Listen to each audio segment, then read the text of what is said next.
Hello, my name's Naomi and I'm the editor of Exmoor Magazine, and I'm here to talk to you about the spring issue because it's a whole 3 months since I was sitting on a hillside talking about winter.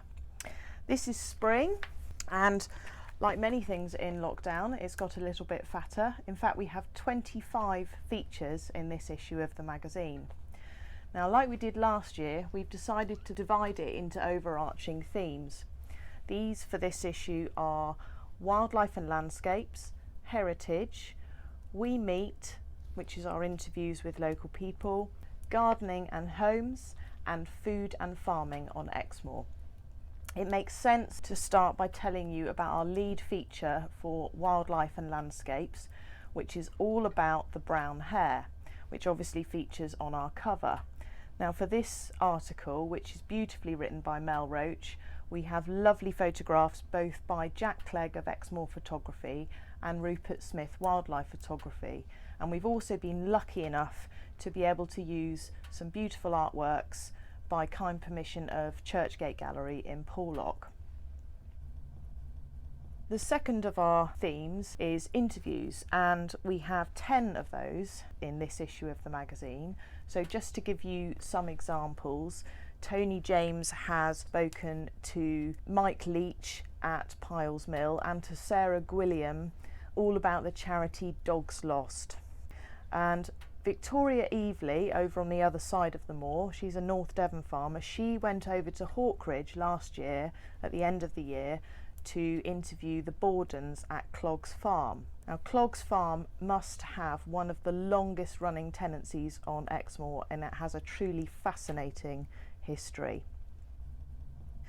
If, like me, you have a garden, you are probably absolutely itching to get out and start your spring tasks. And we have the perfect spring gardening feature because Rosemary Fitzgerald has been to interview Mike and Jenny Spiller up at Elworthy Cottage Plants. That's both their home and their nursery, and it's very timely for this point in the year because they are galanthophiles and are absolutely mad keen on all sorts of rare snowdrops.